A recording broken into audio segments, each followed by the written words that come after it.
नमस्कार, मैं हूं राहुल सिन्हा। सत्ता के सभी न्यूज मित्रों का स्वागत है। सत्ता की शुरुआत में सत्ते पे सत्ता, यानी 7 खबरें और दिलचस्प जानकारियां। सत्ता में आज हम आपको अमेरिका की गायब सिटी न्यूयॉर्क लेकर चलेंगे, जो पिछले 2 दिनों से धुंध की चपेट में है। इन तस्वीरों को देखकर आपको दिल्ली की याद आ जाएगी। कनाडा के जंगल में फैली आग ने कैसे अमेरिका के हाईटेक शहर न्यूयॉर्क में एयर इमरजेंसी लगा दी है, ये हम आपको बताएंगे। फिर बात होगी फीता काटने वाली राजनीतिक लड़ाई और नेताओं में क्रेडिट लेने वाली होड़ की, जिसके सबूत आज दिल्ली में देखने को मिले। दिल्ली की एक यूनिवर्सिटी कैंपस के उद्घाटन को लेकर कैसे उपराज्यपाल और मुख्यमंत्री आमने सामने आ गए, आज आपको यह जरूर देखना चाहिए। आज आपको प्रयागराज के उस इलाके में भी लेकर चलेंगे जहां कभी माफिया अतीक अहमद का कहर था। अतीक के खात्मे के बाद अब वहां की हवा के साथ रंग भी बदल गया है। जहां अतीक का कब्जा था, अब वहां गरीबों के लिए ऐसे फ्लैट हैं जो गेरुए रंग में रंगे हुए हैं। इस पर प्रयागराज वाली रील जरूर देखिएगा। ब्लू टिक से वसूली वाला संक्रमण ट्विटर के बाद अब फेसबुक और इंस्टाग्राम तक पहुंच गया है। अगर आप फेसबुक और इंस्टाग्राम के यूजर हैं और पहले से ब्लू टिक वेरीफाइड है तो आपको टेंशन लेने की जरूरत नहीं है। लेकिन अगर आप ब्लू टिक वेरीफाइड अब होना चाहते हैं तो हर महीने 699 रुपए आपको देने पड़ेंगे। संसद में अखंड भारत वाली तस्वीर पर आज विदेश मंत्री एस जयशंकर ने पाकिस्तान को खरी खरी सुनाई। पाकिस्तान समेत कई देशों ने इस तस्वीर पर सवाल उठाया था। एस जयशंकर ने कहा कि पाकिस्तान के अंदर समझने की शक्ति नहीं है। सत्ता के न्यूज मित्रों को एक अपडेट दे दें। आरबीआई ने लगातार दूसरी बार रेपो रेट में कोई बदलाव नहीं करने का फैसला लिया है। रेपो रेट 6.50% बनी रहेगी। राहत की बात यह है कि अब ना होम लोन महंगा होगा, ना ईएमआई बढ़ेगी। एक और जानकारी आपको दे दें, 2000 के 50% नोट बैंकों में वापस आ चुके हैं। केरल में मानसून ने दस्तक दे दी है। भारतीय मौसम विभाग ने बताया है कि केरल में मानसून 1 जून की सामान्य तारीख से 7 दिन लेट पहुंचा है। मानसून के 3 से 4 दिनों में कर्नाटक और तमिलनाडु पहुंचने की संभावना है। महीने के अंत तक इसके दिल्ली पहुंचने की उम्मीद है।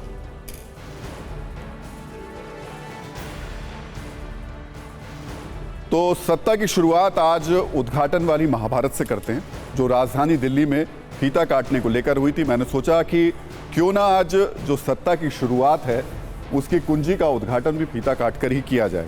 तो ये थोड़ा सा आपको अजीब ज़रूर लगेगा, लेकिन आज सत्ता की कुंजी की शुरुआत हम फीता काट करके कर रहे हैं। और क्यों कर रहे हैं ये मैं आपको बताऊंगा। ये कुंजी असल में नेताओं पर एक तरीके का कटाक्ष है और इसी वजह से हमने फीता काटा है। इस रिबन को हमने काटा है। क्यों काटा है? हर खबर का फीता कटने लगे अगर इसी तरीके से, तो सोचिए क्या होगा। वैसे हमने आज ये फीता इसलिए काटा क्योंकि ये उद्घाटन प्रेमी नेताओं और उद्घाटन के लिए महाभारत करने वालों पर एक व्यंग्य है। आज दिल्ली में उद्घाटन का फीता काटने के लिए, उद्घाटन के पर्दे को हटाने के लिए दिल्ली की सत्ता के शीर्ष पर बैठे उपराज्यपाल वीके सक्सेना और मुख्यमंत्री अरविंद केजरीवाल आमने सामने थे। और एक समय तो यह विवाद इतना बढ़ गया कि जिस गुरु गोविंद सिंह इंद्रप्रस्थ यूनिवर्सिटी के नए कैंपस का उद्घाटन शिक्षकों और छात्रों के जश्न के साथ होना चाहिए था, वहां पुलिस और रैपिड एक्शन फोर्स की तैनाती करनी पड़ी। यानी हंगामे का डर ऐसा था कि पूरी यूनिवर्सिटी पुलिस छावनी बन गई, राजनीति का बैटल ग्राउंड बन गई। हमारे संविधान में हमारे नेताओं को नीति निर्माता कहा गया है। संविधान बनाते वक्त संविधान सभा के 299 सदस्यों में से किसने सोचा होगा कि जिन नेताओं को वो नीति निर्माता बना रहे हैं उन्हें तो बस उद्घाटन कर्ता बनना है।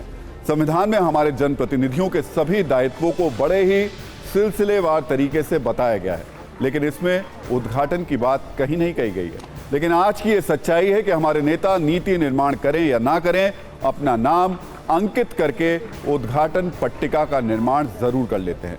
ये हर दौर का, हर पार्टी का, हर नेता का सच है। और ये ऐसे ही नहीं है, इसके पीछे सारी लड़ाई क्रेडिट लेने की है।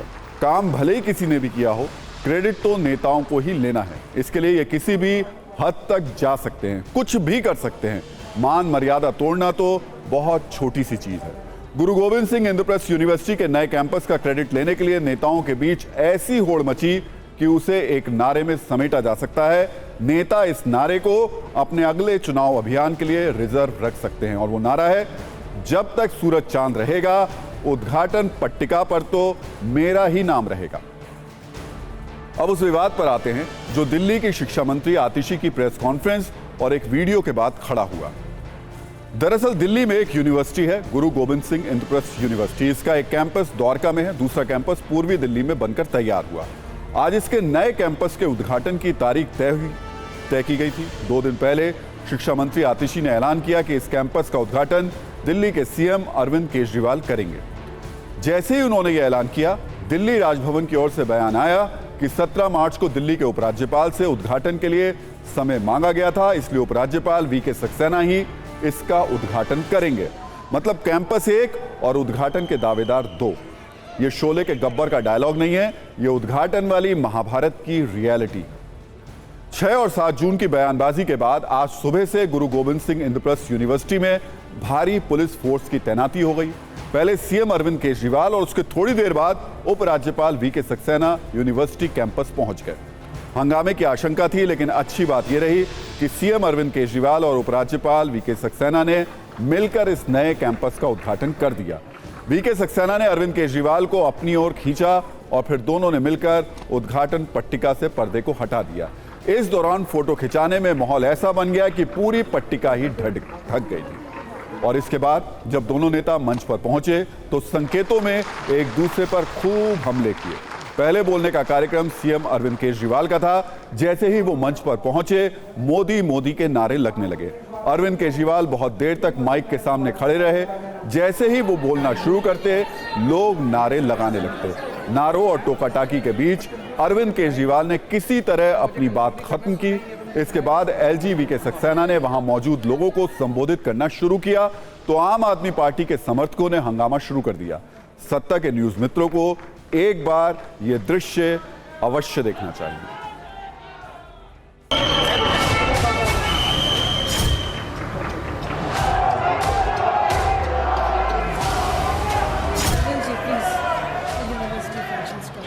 अगर आप इजाजत दें मैं 5 मिनट बोल लेता हूं, और 5 मिनट में अगर आपको मेरी बात अच्छी नहीं लगे तो मेरी बात छोड़ जाना।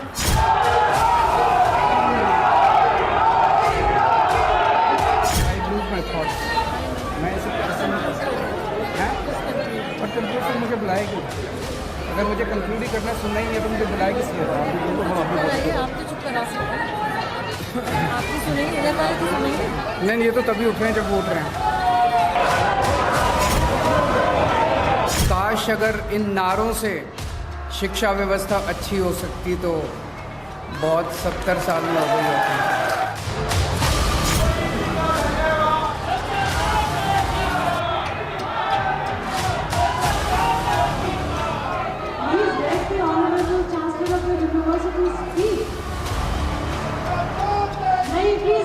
नहीं, शांत हो जाइए आप लोग। ये यूनिवर्सिटी है, शांत हो जाए। मुझे यहाँ लग रहा है कि यहाँ पर शिक्षा की कमी है, जिसकी वजह से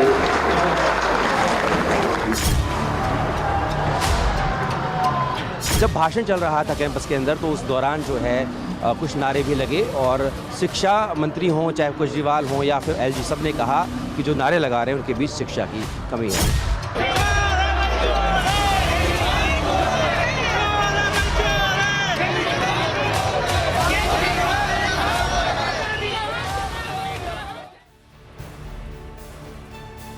तो दरअसल यूनिवर्सिटी कैंपस के उद्घाटन में असली लड़ाई है क्रेडिट लेने की। सवाल है कि इस यूनिवर्सिटी को बनाने में पैसे कितने दिए गए। उद्घाटन के मौके पर उपराज्यपाल ने जो दावा किया उसके अनुसार यूनिवर्सिटी कैंपस के बनने में कुल 378 करोड़ रुपए खर्च हुए। इसमें 346 करोड़ रुपए यूनिवर्सिटी ने अपने फंड से खर्च किए। 2014 में दिल्ली सरकार ने 41 करोड़ रुपए देने का ऐलान किया था। उस समय दिल्ली में राष्ट्रपति शासन लागू था। दिल्ली में राष्ट्रपति शासन लागू होने के कारण 14 दिसंबर 2014 को तब की केंद्रीय मानव संसाधन मंत्री स्मृति ईरानी ने इसका शिलान्यास किया था। बीजेपी ने तब की तस्वीरों को ट्वीट करके अरविंद केजरीवाल पर क्रेडिट चुराने का आरोप लगाया, जबकि शिक्षा मंत्री आतिशी ने बीजेपी पर क्रेडिट चुराने का आरोप लगाया। इन सब के बीच सीएम अरविंद केजरीवाल ने टीवी 9 भारतवर्ष से एक्सक्लूसिव बातचीत में यह कहा कि सबको मिलजुल कर काम करना चाहिए।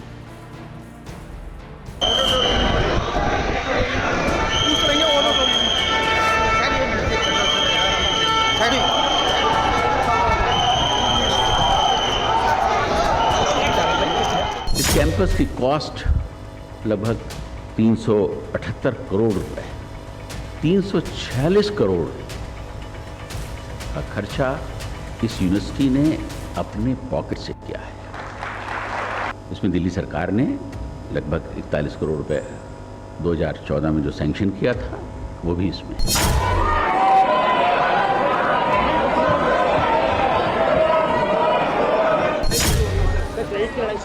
आइए आइए, सब लोग शिक्षा पे काम करें, अच्छी बात है।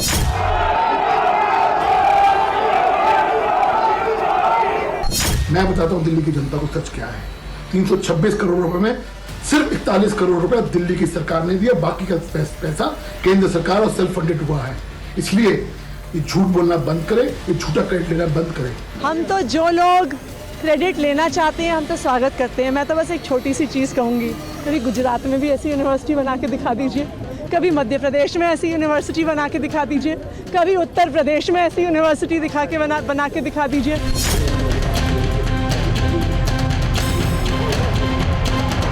और आपको बड़ी तीव्र इच्छा है कि स्मृति ईरानी जी ने बड़े पत्थर रखा, लेकिन हम किसी तरह इसको खोल दें। अरे कुछ अपना काम करो अरविंद केजरीवाल, और उसके बाद अपना नाम करने के लिए।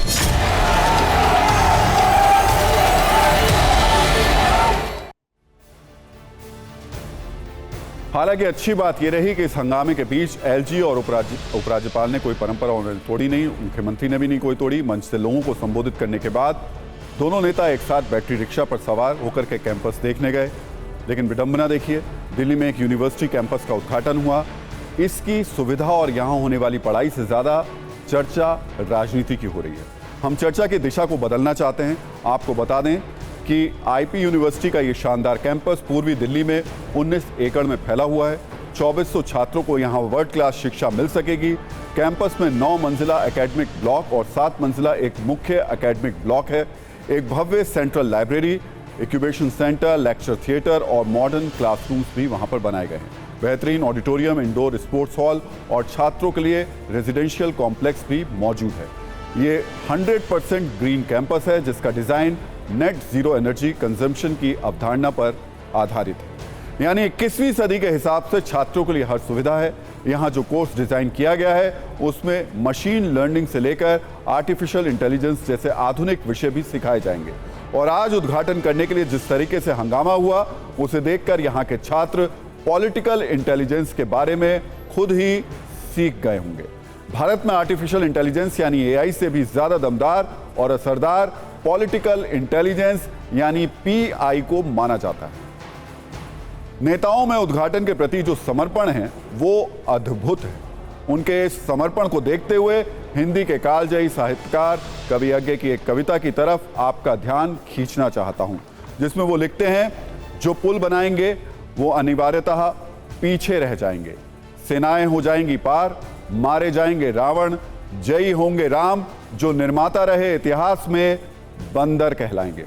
उद्घाटन की महाभारत को देखते हुए हम इस कविता में कुछ लाइनें कटाक्ष के रूप में जोड़ना चाहते हैं। जो उद्घाटन करेंगे वही नेता कहलाएंगे। उद्घाटन पट्टिका पर नाम छपवाकर मेमोरी में सदा के लिए सेव हो जाएंगे। आप भी ये सोचिएगा कि आप किस बात को ज्यादा महत्व देते हैं, उद्घाटन को या फिर काम को। और सत्ता में अब बात करते हैं गायब सिटी की, जहां इमरजेंसी जैसे हालात हैं, लोग घरों में कैद रहने को मजबूर हैं। इसका नाम आपने जरूर सुना होगा, लेकिन यकीन मानिए लेटेस्ट तस्वीरों को देखकर इसको पहचानना बहुत मुश्किल है। इस तस्वीर को देखिए और बताइए, क्या आप इस शहर को पहचान सकते हैं? इस तस्वीर के हर फ्रेम को देखिए और जरा बताइए ये कौन सा शहर है। सबसे बड़ी और चौंकाने वाली बात यह कि इस गायब सिटी से सुपर पावर अमेरिका के राष्ट्रपति बाइडेन की सिट्टी पिट्टी गुम हो चुकी है। दिल्ली की ऐसी तस्वीरें आपने बहुत देखी होंगी, लेकिन दिल्ली का पराली के धुएं वाला सालाना दृश्य अब न्यूयॉर्क में भी दिखाई दे रहा है। यह अमेरिका के विश्व प्रसिद्ध शहर न्यूयॉर्क का अदृश्यम है। इस अदृश्यम को समझने के लिए आपको 2 तस्वीरें हम दिखाते हैं। 6 जून को अमेरिका के न्यूयॉर्क शहर की तस्वीर कैसी थी, वहां का आसमान कैसा था, और अचानक 24 घंटे में न्यूयॉर्क का आसमान धुंधला होता चला गया। एक हाईटेक सिटी धुंधली हो गई। गगनचुंबी इमारतों वाला न्यूयॉर्क, हाईटेक दफ्तरों वाला न्यूयॉर्क। अचानक ऐसे में उसमें संकट आया कि न्यूयॉर्क में रहना, सांसें लेना मुश्किल हो गया। आलम यह है कि न्यूयॉर्क के गवर्नर ने इसे आपातकालीन संकट करार दे दिया है, जिससे आप अंदाजा लगा सकते हैं कि समस्या कितनी गंभीर है। न्यूयॉर्क जहरीली धुंध की चादर की चपेट में है। न्यूयॉर्क की गगनचुंबी इमारतें धुंध में घंटों तक गुम हो गई। हालात इतने बदतर हो गए कि पब्लिक स्कूलों को बंद कर दिया गया। प्रशासन की तरफ से लोगों को घर के अंदर ही रहने की अपील की गई। जो लोग मास्क पहनकर घर से बाहर निकल रहे हैं उनसे मास्क लगाने की अपील की गई। न्यूयॉर्क में 1960 के दशक के बाद सबसे खराब वायु गुणवत्ता है ये। कुछ सेकंड की न्यूज रील में न्यूयॉर्क की अदृश्यम वाली कहानी भी समझ लीजिए।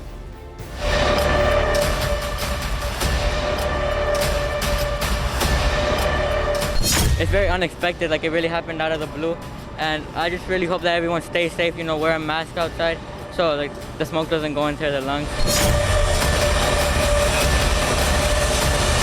As we all know, the normal air quality index, safe, normal, is 50. Parts of our state have seen a level of over 400 in the last 24 hours, and that is a dangerous situation. Very bad. I feel very bad. At times I can't breathe. It makes breathing difficult.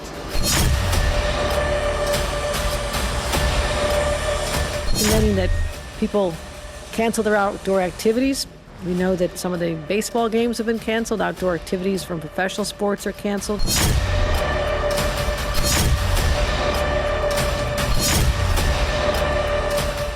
At 5 p.m., the air quality index hit 484. A hazardous condition that we are facing. On the levels of health concern, that is clearly alarming for all New Yorkers. The smoke is kind of like strong, so I didn't want to breathe too much of it in. And I was out this morning without it on, so, and it's, you know, kind of like a walk, so I wanted to try to protect myself as much as I can.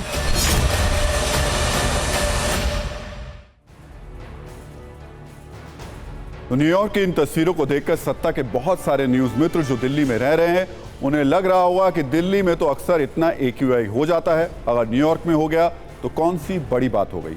लेकिन आपको समझना होगा कि America के लिए ये तस्वीरें नई हैं, ये संकट नया है और वहां इसे बहुत गंभीरता से इसे लिया जा रहा है। दिल्ली में तो हर साल ऐसी स्थिति आती है। दिल्ली वालों को लगभग इतनी खराब हवा की आदत सी हो गई है और कोई भी शौक से प्रदूषण को स्वीकार लेकिन करता नहीं है। महानगरों में रहने और कमाने की मजबूरी ऐसी होती है। खैर, न्यूयॉर्क में 8 जून को AQI यानी एयर क्वालिटी इंडेक्स 342 के करीब था, यानी खतरनाक स्तर पर था।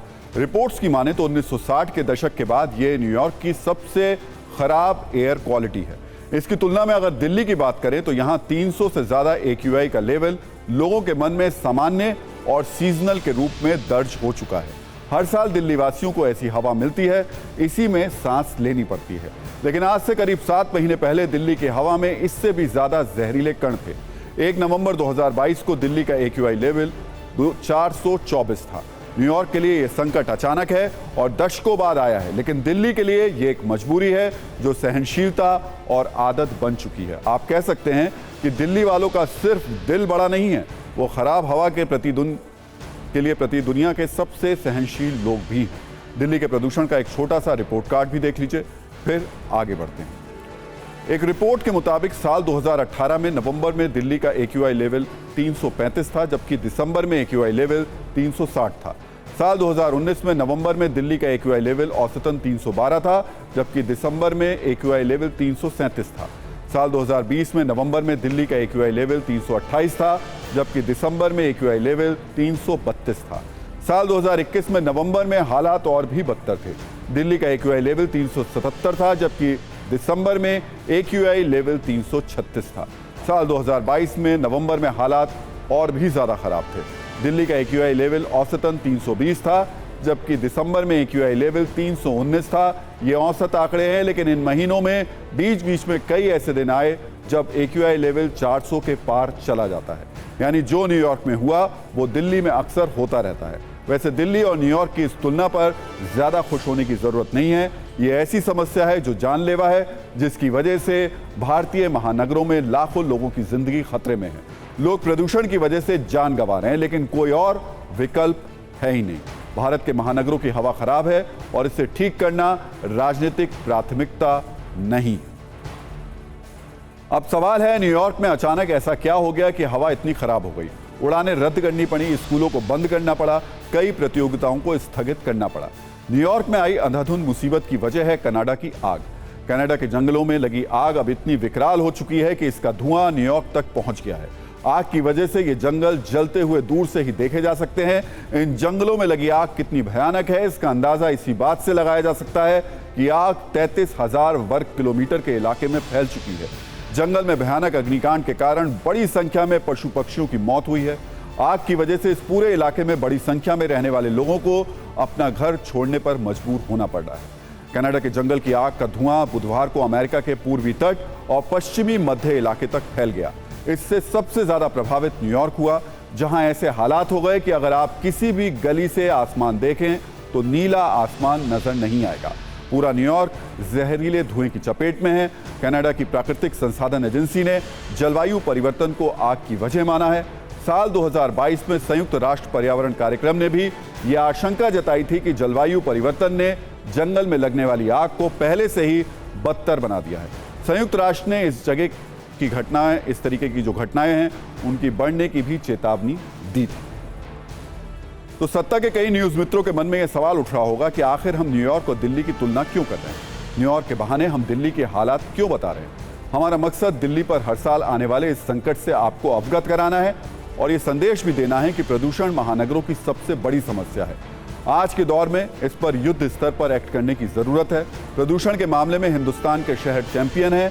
हाल ही में जारी दुनिया के टॉप 100 प्रदूषित शहरों की सूची में भारत के 65 शहर हैं। इनमें से एक दिल्ली भी है। इस लिस्ट में भिवंडी, दिल्ली, दरभंगा, पटना, गाजियाबाद, छपरा, मुजफ्फरनगर, ग्रेटर नोएडा, फरीदाबाद, मुजफ्फरपुर सहित बहुत से प्रदूषित शहरों के नाम हैं। इस खबर का एक संदेश ये भी है कि भारत का प्रदूषण वाला जो शहर है वो किस तरीके से दुनिया में अपनी जगह बनाए हुए हैं। हालांकि ये अफसोस की बात है, लेकिन हमारे शहर प्रदूषण के खिलाफ उतनी तत्परता से एक्शन नहीं लेते जितना विदेशों में लिया जाता है। भारत के महानगरों के लिए एक्शन वाला रिमाइंडर है। और अब सत्ता में बात उत्तर प्रदेश की, जहां सरकार के एक्शन के आगे बड़े बड़े माफियाओं का रंग उड़ चुका है, जहां कानून के सख्त रंग के आगे क्राइम का काला रंग फीका पड़ गया है और अब अपराधियों पर दहशत का रंग चढ़ गया है। आप सोच रहे होंगे आखिर हम बार बार रंग की बात क्यों कर रहे हैं? तो इसकी वजह कुछ तस्वीरों में है। इसलिए सबसे पहले हम आपको वो तस्वीर दिखाते हैं जो प्रयागराज के लूकरगंज इलाके से आई है। इन तस्वीरों में कुछ फ्लैट दिखाई दे रहे हैं जो सफेद और गेरुए रंग से रंगे हुए हैं, लेकिन इनके पीछे की असली खबर यह है कि इन 76 फ्लैट्स को जिस जमीन पर तैयार किया गया है उस पर मिट्टी में मिल चुके माफिया अतीक अहमद का कब्जा हुआ करता था, जिस पर अब यूपी सरकार ने गरीबों के लिए 4 मंजिल वाले 76 फ्लैट्स बना दिए हैं।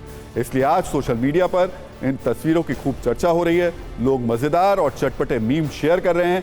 ऐसा ही एक वायरल मीम हमें हमारे एक न्यूज मित्र ने भेजा है, जिसमें इन गेरुआ फ्लैट्स की तस्वीर लगाई और साथ में लिखा है, रंग दे तू मोहे गेरुआ। जो गेरुआ फ्लैट्स लूकरगंज इलाके में बनाए गए हैं वो 10 दिनों में पूरी तरह बनकर तैयार हो जाएंगे और फिर इनमें लोग रहने लगेंगे। यानी इन फ्लैट्स के जरिए यूपी सरकार ने माफियाओं को डराने वाले संदेश का लॉन्ग टर्म फिक्स डिपॉजिट करा लिया है, क्योंकि इन घरों में अब लोग वर्षों तक रहेंगे, किस्से सुनाएंगे और बताएंगे कि उनका एड्रेस वही है जहां कभी अतीक और उसका कुनबा मिट्टी में मिला था। सबसे पहले हम आपको इस खबर पर एक रील दिखाते हैं और फिर इस जमीन से जुड़ी वो कहानी जो अतीक के खौफ पर भारी पड़े कानून के इकबाल का सबूत है।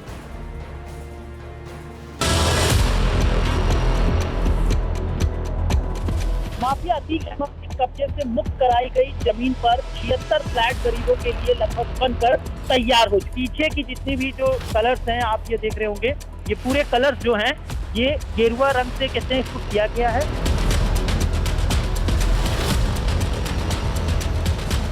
प्रयागराज में ये जगह बड़ा खास है, क्योंकि यहाँ कभी माफिया अतीक अहमद का कब्जा हुआ करता था, लेकिन यूपी में योगी सरकार आने के बाद माफिया के कब्जे से मुक्त कराई गई इस जमीन पर अब गरीबों के लिए 76 फ्लैट बनाए जा रहे हैं, जिसका काम जो है बड़ी तेजी पे चल रहा है।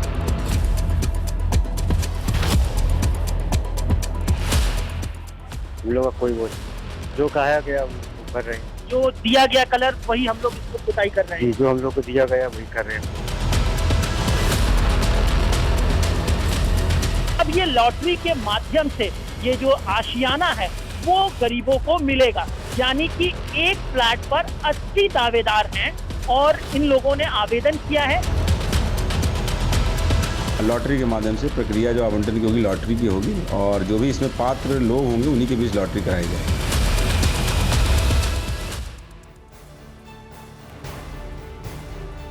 अब आपको इस खबर पर सत्ता की दिलचस्प कुंजी दिखाते हैं। प्रयागराज में एक कहावत बहुत प्रचलित रही है कि जिस जमीन पर अतीक की नजर पड़ जाती थी वो उसकी हो जाती थी। उसे पाने के लिए अतीक किसी भी हद तक जाता था, फिर चाहे किसी को डराना धमकाना हो या फिर किसी का खून बहाना हो। कुछ ऐसी ही कहानी इस जमीन की भी है। जिस जमीन पर गेरुआ रंग वाले 76 फ्लैट खड़े किए गए हैं वो कभी प्रयागराज में रहने वाले डेविड नाम के शख्स की हुआ करती थी। डेविड ने लूकरगंज में अपनी जमीन पर एक बंगला भी बनाया था, लेकिन इस जमीन पर अतीक की नजर पड़ गई और फिर वही हुआ जो प्रयागराज में होता आया था। डेविड की जमीन पर माफिया अतीक अहमद ने कब्जा कर लिया, लेकिन अब इन माफियाओं के गुनाहों का एक एक हिसाब हो रहा है। जमीन को अतीक के अवैध कब्जे से मुक्त कराया गया। 2021 में उस पर बुलडोजर चलवा दिया गया था। अब 1731 वर्ग मीटर की इस जमीन पर गरीबों के लिए 76 मकान बनाए गए हैं। इन्हें गेरुए रंग से रंगा गया है। बड़ी बात यह है कि अब तक 6071 लोगों ने फ्लैट पाने के लिए आवेदन कराया है, यानी कि एक फ्लैट पर करीब 80 दावेदार हैं। अब गेरुए रंग वाले ये घर लॉटरी के माध्यम से इसी महीने गरीबों को आवंटित कर दिए जाएंगे। वैसे ये मकान अंदर से कैसे हैं, इनमें क्या सुविधाएं हैं, इस पर भी हम आपको एक न्यूज रील दिखाते हैं। फ्लैट में अब मौजूद है जो जल्द ही गरीबों को मिलेगा। ये पहला कमरा आप देख रहे हैं, ये पहला कमरा बनाया गया है। इसके बगल में ये छोटी सी जो किचन है वो रूम के बगल में बनाया गया है। फिर उसके बाद जैसे ही आप एंटर करेंगे तो यहाँ पर ये दूसरा कमरा है। बाहर लॉबी बनी हुई है जहाँ पे बालकोनी जिसे कह सकते हैं वो यहाँ पर है। जल्द ही ये आशियानों की जो चाबी है वो उन गरीबों को मिलेगी जिन्होंने रजिस्ट्रेशन कराया है और लॉटरी के माध्यम से देखना ये होगा कि 6060 लोगों में आखिर 76 लकी जो लोग हैं वो कौन होंगे जिनकी किस्मत की चाबी उनको मिलेगी। और सत्ता में अब बात ब्लूटिक से वसूली वाले उस संक्रमण की जो ट्विटर के बाद अब फेसबुक और इंस्टाग्राम तक पहुंच चुका है। मेटा के सीईओ मार्क जुकरबर्ग के इलॉन मस्क ने $1 बिलियन वाला आइडिया दे दिया है और अब मेटा अपने सोशल मीडिया प्रोडक्ट्स यानी फेसबुक, इंस्टाग्राम को बिकाऊ वेरिफिकेशन वाला बूस्टर देना चाहता है। इन दोनों प्लेटफॉर्म्स के यूजर्स इतने ज्यादा हैं कि आप ये भी कह सकते हैं कि पूरी पृथ्वी ही वेरीफाई हो जाएगी। वैसे पूरी पृथ्वी के वेरिफिकेशन की बात चल रही है तो आपको याद दिला दें कि पृथ्वी अपने आप में हमारे सौरमंडल का नीला वेरीफाइड बैज है। पृथ्वी का जल तत्व इसे नीला और खूबसूरत ग्रह बनाता है और इसे ब्लू मार्बल भी कहते हैं। 50 साल पहले 1972 में अंतरिक्ष से ली गई ये तस्वीर एक तरह से सौरमंडल में जीवन का वेरीफाइड बैज है और इस तस्वीर को लेने के लिए भी काफी खर्च हुआ था। अब जुकरबर्ग अपने अरबों यूजर्स के लिए वेरीफाइड निशान की कीमत वसूलेंगे। एक तरीके से ये पृथ्वी के ब्लूटिक का व्यापारिक संस्करण है। फेसबुक और इंस्टा की पेरेंट कंपनी मेटा की पूरी पृथ्वी को वेरीफाई करने की चाहत कितनी कीमती है और इससे हर महीने कितने पैसे जुकरबर्ग की जेब में जाएंगे ये अब आपको बताते हैं। वैसे इतने पैसों के लिए जेब नहीं, मल्टी स्टोरी तिजोरी का इंतजाम करना होगा। सबसे पहले समझिए, अगर आपको फेसबुक और इंस्टाग्राम पर ब्लूटिक चाहिए तो वेरीफाइड होने के लिए आपको हर महीने कितनी EMI देनी होगी। एंड्रॉइड और iOS यूजर्स को ब्लूटिक वाली चाहत पूरा करने के लिए हर महीने अपनी जेब से 699 रुपए निकालने होंगे, जबकि वेब यूजर्स को हर महीने ये सब्सक्रिप्शन 599 रुपए का पड़ेगा। हालांकि वेब पर यह सुविधा अगले महीने तक उपलब्ध होगी। खास बात यह कि जो यूजर फेसबुक और इंस्टाग्राम पर पहले से वेरीफाइड हैं उन्हें ब्लूटिक के लिए कोई फीस नहीं देनी होगी और उनका वेरीफाइड स्टेटस बना रहेगा। हालांकि ब्लूटिक से अपनी जेब भरने का मस्त वाला ये मनी फॉर्मूला अभी कुछ ही देशों में लागू होगा। मेटा के मुताबिक फेसबुक और इंस्टाग्राम के लिए अभी ब्लूटिक सब्सक्रिप्शन की शुरुआत भारत, ब्रिटेन और कनाडा में होगी, जबकि इसके बाद इसे ब्राजील में लॉन्च किया जाएगा। फेसबुक पर ब्लूटिक सब्सक्रिप्शन का फायदा क्या होगा, जल्दी से ये भी समझ लेते हैं। इससे आपके कंटेंट की विजिबिलिटी और रीच बढ़ जाएगी। स्टोरीज, पोस्ट और रील्स के लिए एक्सक्लूसिव इसके स्टिकर्स मिलेंगे। आपके अकाउंट पर ज्यादा सिक्योरिटी बढ़ जाएगी, कोई आपकी फेक आईडी नहीं बना पाएगा और हर महीने 100 फ्री स्टार या डिजिटल करेंसी भी मिल सकती है। वैसे अगर आपसे कोई सवाल करे कि पूरी दुनिया में सबसे ज़्यादा ये ब्लू टिक वाला देश कौन सा है, तो शायद आप कहेंगे पहले नंबर पर भारत और दूसरे नंबर पर चीन। लेकिन अगर वर्चुअल आबादी के हिसाब से बात करें तो आप फेसबुक को दुनिया का सबसे ज़्यादा जनसंख्या वाला देश कह सकते हैं। हमने पहले जो बात की थी वो असल जनसंख्या की थी। जर्मनी की संस्था के मुताबिक फेसबुक के मंथली जो एक्टिव यूज़र्स हैं वो 298 करोड़ हैं, जबकि पूरी दुनिया में फेसबुक के डेली एक्टिव यूज़र की संख्या 200 करोड़ के आसपास है। इनमें से 25 करोड़ फेसबुक के वेरीफाइड यूज़र। आपको जानकर ये हैरानी होगी कि पूरी दुनिया में सबसे ज़्यादा फेसबुक का इस्तेमाल भारत में ही किया जाता है। भारत में फेसबुक के सबसे ज़्यादा 31.5 करोड़ यूज़र हैं। दूसरे नंबर पर अमेरिका है, जहां यूज़र्स की संख्या करीब 17.5 करोड़ है। तीसरे नंबर पर इंडोनेशिया है, जहां करीब 12 करोड़ लोग फेसबुक यूज़ करते हैं, जबकि ब्राज़ील में करीब 11 करोड़ फेसबुक यूज़र हैं। इन नंबरों से आप समझ सकते हैं कि ब्लू टिक के जरिए फेसबुक के सीईओ ने अपनी तिजोरी को भरने का कितना फुल प्रूफ प्लान तैयार किया। और जल्दी से आपको इंस्टाग्राम पर भी सत्ता की एक छोटी सी कुंजी दिखाते हैं, जिससे आपको जुकरबर्ग का ब्लू टिक से वसूली वाला मॉडल और क्लियर पूरी तरीके से हो जाएगा।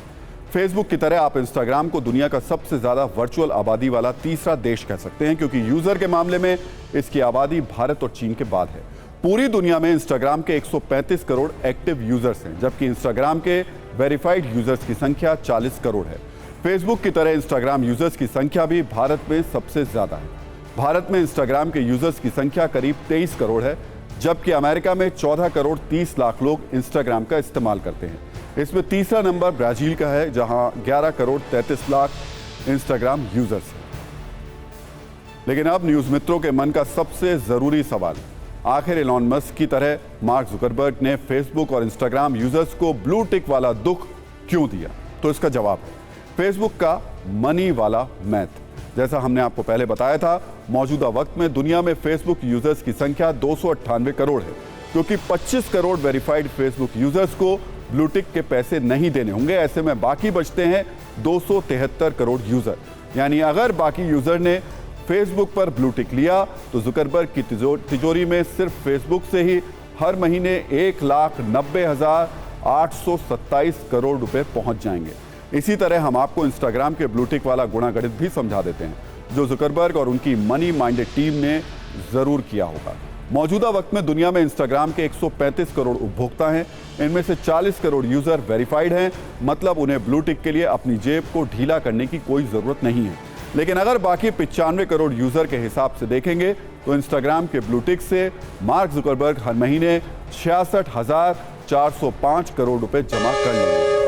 और फेसबुक के इंस्टाग्राम पर ब्लू बैज सब्सक्रिप्शन लेने के लिए गली गली में क्रांतिकारी डिमांड हो जाए तो ही जुकरबर्ग का सपना सच होगा।